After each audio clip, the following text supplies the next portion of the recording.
Okay, this is sort of an interim video here, although this is still part of the process. I still haven't painted yet. I'm preparing to paint. So as you can see, I've gotten my acrylics out because I'm going to use acrylics first. And I got my brushes out. It's important to separate the acrylic brushes from the oil brushes. Now, I have more oil brushes than this, but this is what I found now.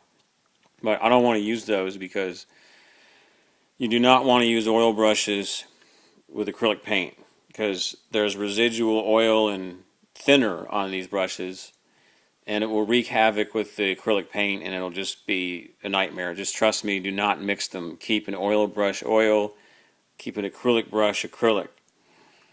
That way they'll last longer too. So I'm going through my paints. I haven't painted in a while, and I usually have a palette that develops, and I'm going to use this as my acrylic palette. I never use this as an oil palette. It's always acrylic, and I wash it after I'm done with the painting. So this is all acrylic paint on this, a residue. So I found gold. I'm not going to use gold, so this goes back in the drawer. I'm not going to use this. And lots of these in here I'm not going to use either. But I'm seeing developing here, I'm going to probably use yellow. I'm going to probably use red because I'm going to mix my colors myself. I'm going to use blue. So I can get almost any color out of just using this. Out of just using these. Oh, wait a minute. Where's my blue? Here's the blue. I can get almost any color from just these. Let me see. Oh, there's more different red, indigo, burnt umber.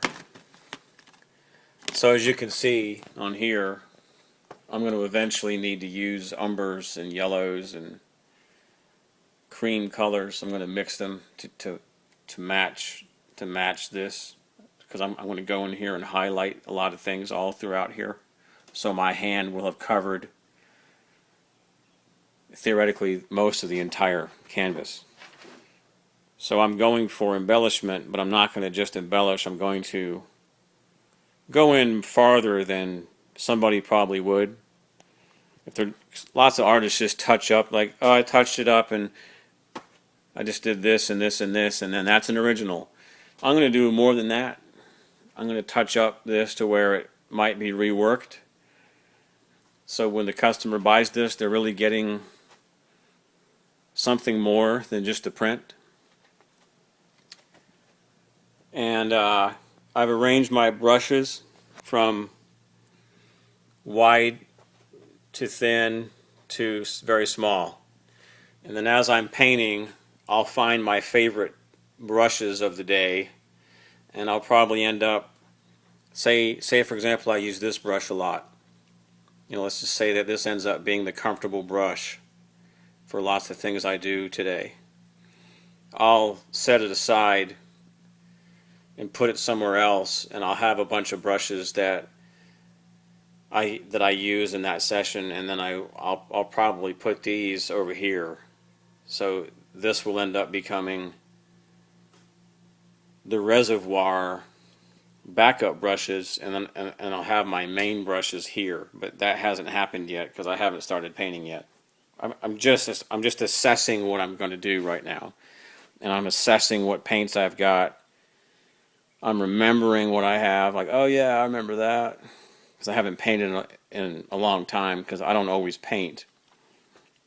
I usually draw and use digital color, but here I have to paint. And I'm feeling like I'm entering a phase of more painting. So here's what it looks like here. This will become where I live for a while. And more than likely this is going to become more frequent now because I'm entering a painting phase now. I've been out of it and now I'm going to go back in it. So that's what I want to do too. I want to paint more. It's time, and when I begin painting or mixing the paint, when I finally have my area more organized than this, I'll make another video. See you then.